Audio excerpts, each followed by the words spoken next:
Praise the Lord.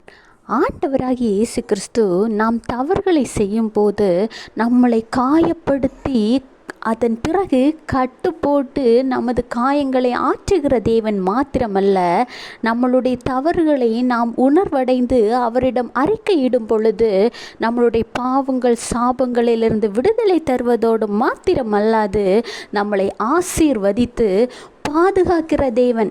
யாராவது உங்ககிட்ட வந்து நீங்கள் வானங்கள் உள்ள மட்டும் நிலை நின்று ஆசீர்வாதமாக இருப்பீர்கள்னு சொன்னால் எப்படி இருக்கும்?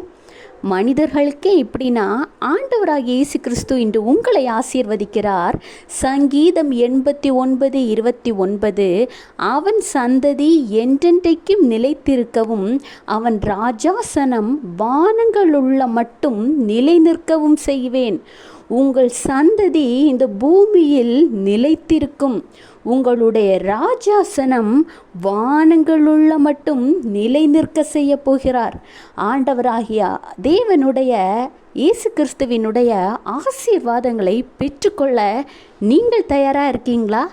ஆமீன் சொல்லுங்க. ஆசீர்வாதங்களை பெற்றுக்கொள்ளுங்க. Have a blessed day. Jesus bless you.